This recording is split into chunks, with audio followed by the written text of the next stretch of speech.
Sahabat-sahabat Kristus, salam jumpa dalam acara Sabtu, Sarapan Bersama Tuhan. Adapun menu sarapan hari ini diambil dari 2 Timotius pasal 4 ayat 1 sampai 5. Di hadapan Allah dan Kristus Yesus yang akan menghakimi orang yang hidup dan mati, aku berpesan dengan sungguh-sungguh kepadamu demi penyataannya dan demi kerajaannya. Beritakanlah firman, siap sedialah baik atau tidak baik waktunya. Nyatakanlah apa yang salah, tegurlah dan nasihatilah dengan segala kesabaran dan pengajaran. Karena akan datang waktunya orang tidak dapat lagi menerima ajaran sehat, tetapi mereka akan mengumpulkan guru-guru menurut kehendaknya untuk memuaskan keinginan telinganya. Mereka akan memalingkan telinganya dari kebenaran dan membukanya bagi dongeng. Tetapi kuasailah dirimu dalam segala hal, sabarlah menderita, lakukanlah pekerjaan pemberita Injil, dan tunaikanlah tugas pelayananmu. Sahabat-sahabat Kristus, saya sangat menyukai sulap karena atraksinya yang menarik dan penuh rahasia. Salah satu pesulap yang memikat hati saya adalah Sin Lim, sang juara American's Got Talent tahun 2018. Mari kita saksikan salah satu atraksi sulapnya.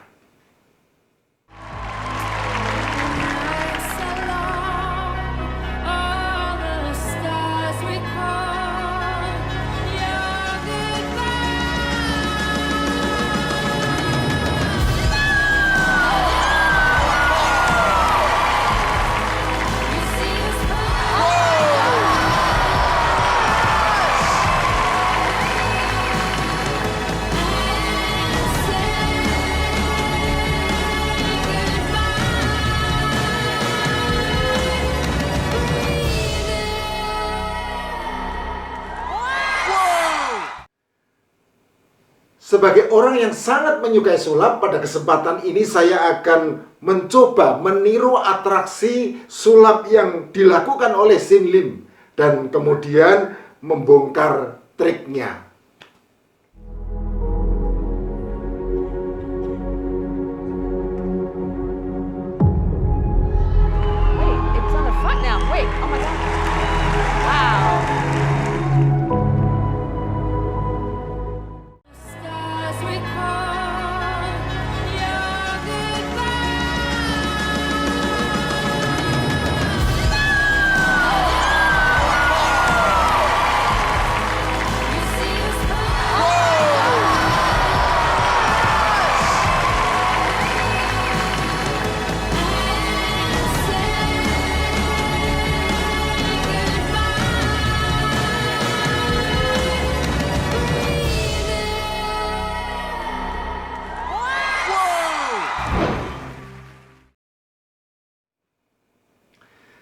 Sahabat-sahabat Kristus, apabila kalian mengira bahwa acara Sabtu Sarapan Bersama Tuhan sudah berganti menjadi acara sulap, maka kalian keliru.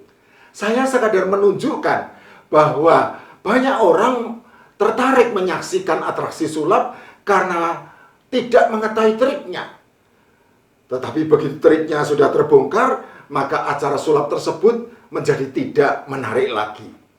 Nah, berbeda dengan acara sulap, acara Sabtu Sarapan Bersama Tuhan adalah acara rohani tanpa trik, berupa percikan renungan firman Tuhan yang disantap bersama setiap Sabtu pagi pukul 6. Pada hari ini, Sabtu tanggal 5 Juni 2021, tanpa terasa kita sudah memasuki acara Sabtu edisi ke-53. Ini berarti bahwa sudah 1 tahun penuh kita melakukan sarapan bersama Tuhan. Terhitung sejak pertama kali acara Sabtu edisi ke-1 ditayangkan di kanal YouTube pada hari Sabtu tanggal 6 Juni 2020. Ada yang pernah bertanya, mau sampai kapan acara Sabtu ditayangkan? Mau sampai kapan? Apabila pertanyaan ini diajukan kepada Ghost Plus, bisa jadi demikian jawabannya. Kapan-kapan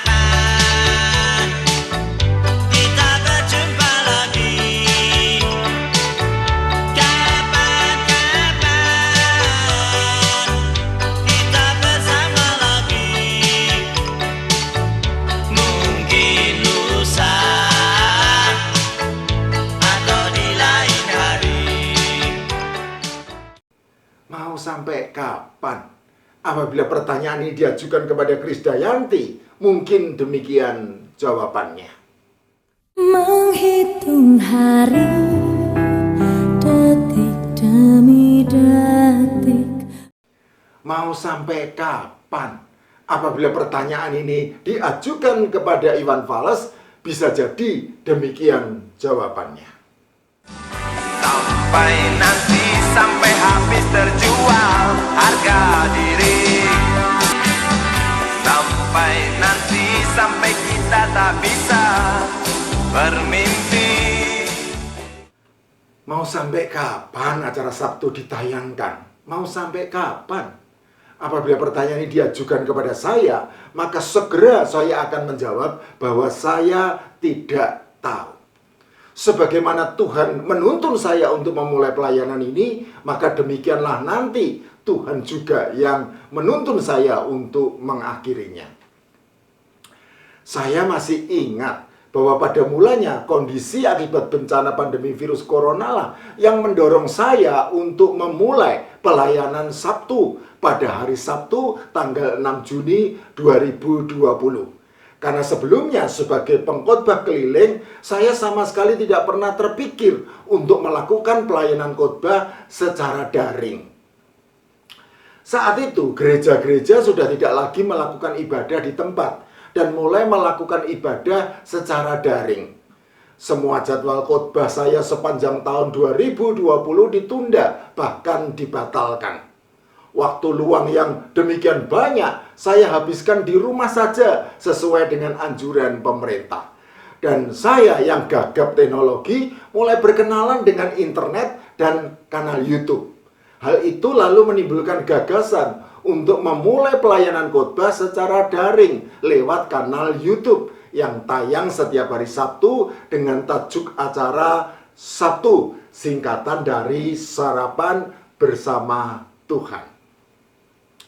Seperti yang sudah saya nyatakan tadi, bahwa pada mulanya kondisi akibat bencana pandemi virus corona lah yang mendorong saya untuk memulai pelayanan khotbah secara daring lewat kanal YouTube. Tetapi dalam perkembangannya, keprihatinan terhadap maraknya ajaran-ajaran tidak sehat yang secara luas bertebaran di kanal YouTube menggugah saya untuk lebih serius memberikan ajaran sehat yang sesuai dengan kebenaran firman Tuhan. Di kanal YouTube dengan mudah setiap orang bisa berbicara apa saja tentang teologi, Kristen, dan pengalaman iman. Termasuk menuturkan berbagai kisah dongeng tentang pengalaman pribadi masuk ke neraka yang sangat mengerikan dan kemudian kembali ke bumi. Atau berkali-kali naik turun tangga ke surga untuk menemui Allah secara pribadi. Kisah-kisah tersebut jelas hanya dongeng belaka. Celakanya, ajaran-ajaran yang tidak sehat yang berpaling dari kebenaran firman Tuhan dan menukarnya dengan berbagai kisah dongeng itulah yang justru memikat hati banyak pendengar yang pada dasarnya memang sedang mencari hal-hal yang memuaskan keinginan telinganya. Oleh karena itu, nasihat Paulus kepada anak rohaninya Timotius yang melayani jemaat di kota Efesus sangat relevan dan kontekstual dengan zaman internet beserta jejaring dunia mayanya yang serba bebas. Sahabat-sahabat Kristus, di tengah riuh zaman yang kalut inilah nasihat Paulus kepada Timotius kembali mengingatkan tanggung jawab saya sebagai pengkhotbah Kristen yang harus hidup benar dan menyatakan apa yang benar sesuai kebenaran firman Tuhan. Beritakanlah firman, siap sedialah baik atau tidak baik waktunya. Nyatakanlah apa yang salah, tegurlah dan nasihatilah dengan segala kesabaran dan pengajaran. Karena akan datang waktunya orang tidak dapat lagi menerima ajaran sehat, tetapi mereka akan mengumpulkan guru-guru menurut kehendaknya untuk memuaskan keinginan telinganya. Mereka akan memalingkan telinganya dari kebenaran dan membukanya bagi dongeng.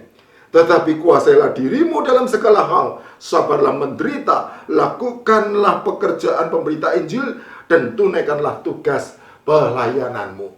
2 Timotius pasal 4 ayat 2-5. Nasihat ini sangat penting dan disampaikan dengan sungguh-sungguh oleh Paulus di hadapan Allah dan Kristus Yesus yang akan menghakimi orang yang hidup dan mati demi penyataannya dan kerajaannya. 2 Timotius pasal 4 ayat 1. Nasihat ini sangat penting bagi semua murid Tuhan Yesus Kristus yang rindu untuk memberitakan Injil Kerajaan Surga. Nasihat ini teramat penting bagi Timotius sebagai gembala jemaat di kota Efesus pada zaman Perjanjian Baru. Dan tentu saja nasihat ini juga penting bagi saya sebagai pengkhotbah pada zaman yang kalut ini, karena mempunyai pergumulan yang kurang lebih sama. Kesadaran bahwa pekerjaan pemberita Injil merupakan tugas pelayanan yang harus ditunaikan, menuntun langkah saya kepada jalan ketekunan dan kesetiaan untuk memberitakan firman Tuhan secara daring lewat kanal YouTube. Dan selalu siap sedia baik atau tidak baik waktunya, sambil berjuang menguasai diri dalam segala hal, karena memikul tanggung jawab untuk mengoreksi kesalahan, menegur, dan menasihati dengan segala kesabaran dan pengajaran. Terkadang memang terlintas pikiran untuk berhenti berkarya karena terganggu oleh sedikitnya jumlah orang yang menyaksikan acara Sabtu, sarapan bersama Tuhan. Tetapi pikiran negatif itu kemudian saya buang jauh-jauh dan saya ganti dengan pikiran positif untuk terus berusaha lebih baik lagi dalam berkarya.